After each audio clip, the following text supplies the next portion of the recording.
Hi.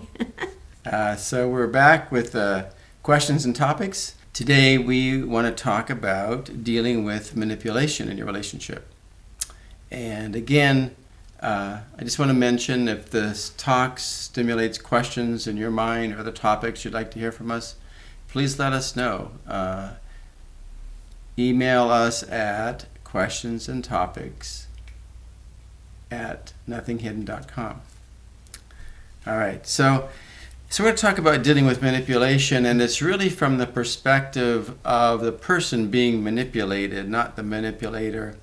Most people who are manipulating either aren't really aware of it, or if they are aware of it, that's a lot more serious issue. If they're aware of it, doing it intentionally, it's hard to intervene in that kind of situation. So this is living with a manipulator, right, a manipulative person. Yeah, and what you can do to help this possibly at least handle your side well, and maybe even help influence the other side to be able to become aware and hopefully then change. So probably one of the first things that's most important is manipulation tends to create intimidation and fear in the person who's being manipulated. And so that has to be recognized and has to be stood against, not letting yourself be manipulated and fearful, and act and respond out of that fear and intimidation, because that will end up perpetuating the cycle.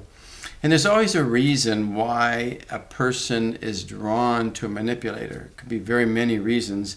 Like, for instance, maybe you grew up in a home where there was a lot of manipulation. You're familiar with it. You learn how to cope with it in your own family, and it's familiar to you, and you actually kind of feel comfortable with it to some extent. You don't like it, right, but at the same time, there's a level of comfort with it. Like, I know how to handle this. I know how to deal with this. And there's other things like sometimes people, for different reasons, just become very fearful in their lives, and they live in a lot of fear.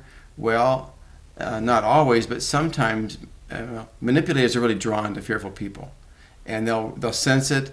They'll know that they can control and manipulate a person who is very fearful. And again, they're not always aware of this. Right. It just happens sometimes just out of just who they are and how life is going.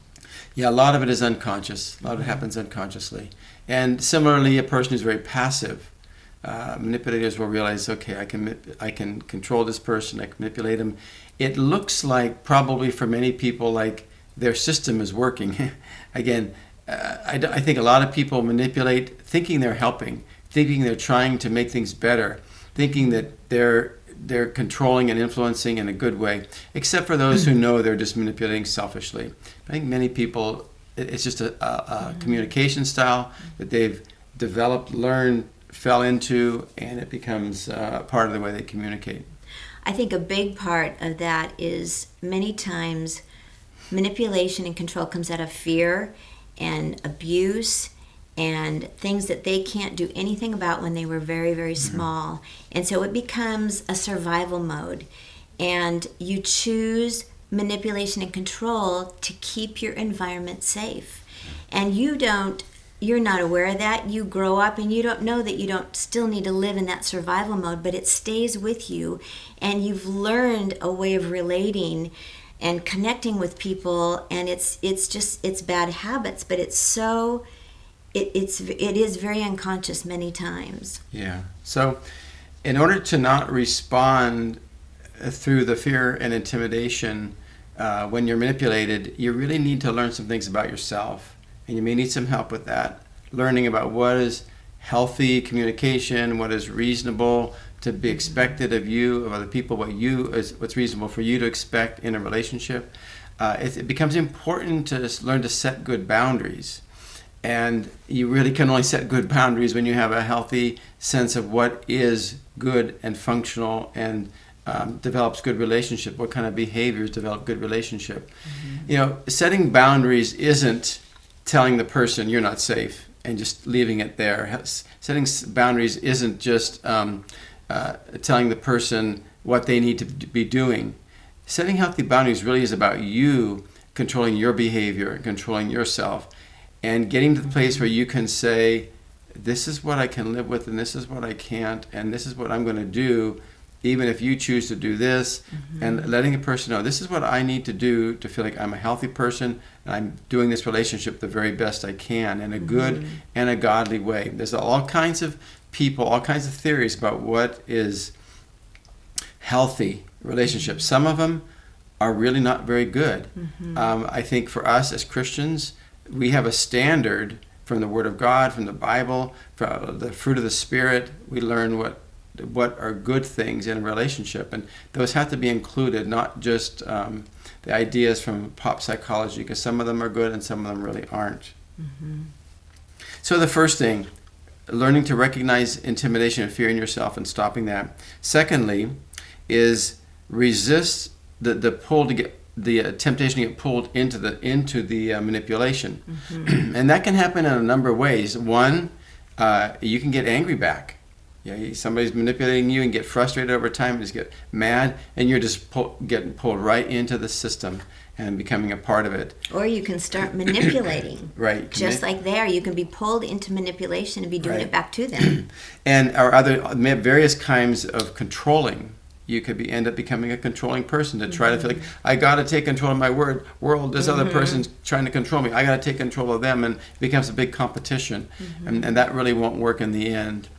And probably the biggest way people get pulled into manipulation is by giving in, is by going along with it and thinking, oh, if I just give in, if I do what they want, they'll be nice to me back. If I just give in and do what they want, they'll change. If I just give in and do what they want, it'll all be nicer. They'll see how kind I am, and they'll be loving and kind back. And many times it doesn't work. It actually reinforces what they're doing, and they think, oh, it's working, and it seems to be making them happy, and they're going along with me. I must be right. And so there's a lot of false thinking that can go around in this pattern, and it needs to be have something that actually stops the pattern and not just reinforces the pattern. All right, so I did want to mention this too. How would being angry, for example, reinforce the pattern, or controlling back reinforce the pattern? Well, the goal of manipulation and control is to affect the other person. And if I get you angry, it may not be the response that I like, but I've still controlled you. Even if I get you controlling me back, it may not be I may prefer that you would just go along and agree, but there's a spiritual reality behind all this as well that wants to control, wants to eliminate real freedom, real openness in relationship, a real godly relationship. And so it's actually succeeding, even though the relationship is still dysfunctional on a spiritual level. It's still keeping people from a real godly, open relationship. And wouldn't it be true also for fear and domination that, I still am affecting you. I'm making you afraid, and you're calming down, and you're leaving, or you're not opposing me. Absolutely. So neither of those are who we want to be. Right. We're still responding to the spirit of manipulation and control. Fear, anger, control, manipulation will never lead us to live God's ways in our relationship. So the third thing is we must find the courage, even though we're in a situation with a manipulative person that makes it hard to be comfortable communicating directly and clearly, we still have to find the courage to do that and be willing to take the risk to communicate clearly. And this is not an easy thing to change, but it's necessary. It really is necessary. And just being nice will not get you there. Yeah. You will have to. You can be kind always. But you need to be clear, and you need to mean what you say when you say what you do. And we have an example of that. Yeah, go ahead. Why don't you do that? There's a lady that we know, and she's a good friend, and she had a hard childhood and had to really hold on to her own self and protect her own self and trust in her own self, because she couldn't trust in the adults around her. And so she grew up and learned how to control and was manipulative in things.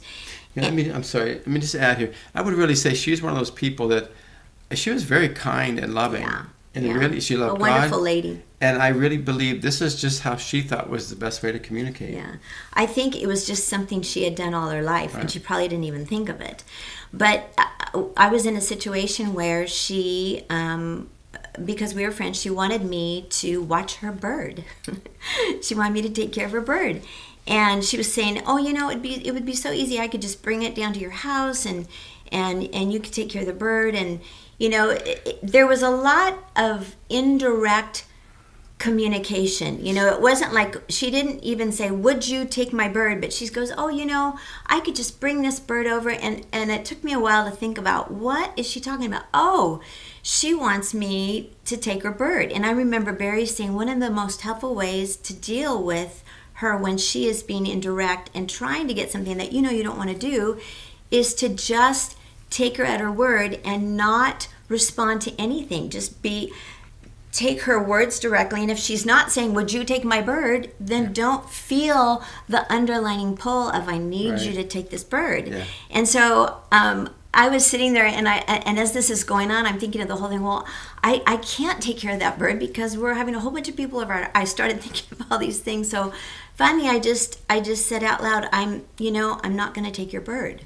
And I was able to be direct even when she wasn't able to be direct. And I did it as kindly as I could because, you know, she was just asking a favor. And I thought, I can't take her bird. So, and it worked out, you know, and she was fine. But I realized, oh, I need to be direct. Yeah. I need to say I need to come up with the conclusion of this. And I need to say it to her very clearly. Yeah. And it worked. And I think, I know this is true for Lori, and I think it's more true for many women than men, is women will feel a lot of the underlying feelings that are not spoken. And they have a pressure, they feel like they need to respond to all of those things and take care of all the feelings, and instead of just responding to the words. And this is what I told Lori. I said, just take her words very little. You want to take this bird, wouldn't you? And wouldn't it be fun? And you could say, "No, actually I wouldn't." Instead of feeling, oh, she really wants me to take this bird and it would really help her. And that's not what's not being spoken, and feeling all that pressure and trying to deal with that. Yeah. And then just respond very directly, kindly, very directly. And it breaks the power of the manipulation.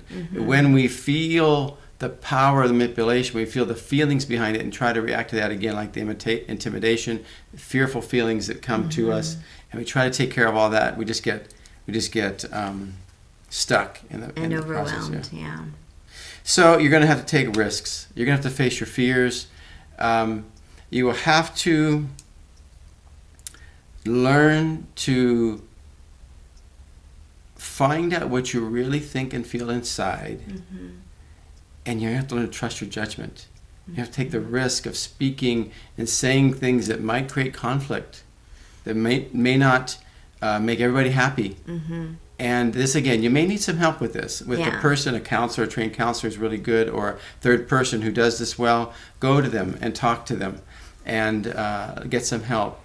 And please be patient with yourself. This is a process. You can't just take what we said here and say, "Oh, I'm going to do that. I'm going to be different from now on." Yeah. It's a process. As Lori talked about the example, it's probably a lifelong pattern that was developed in this woman, and most people it's like that.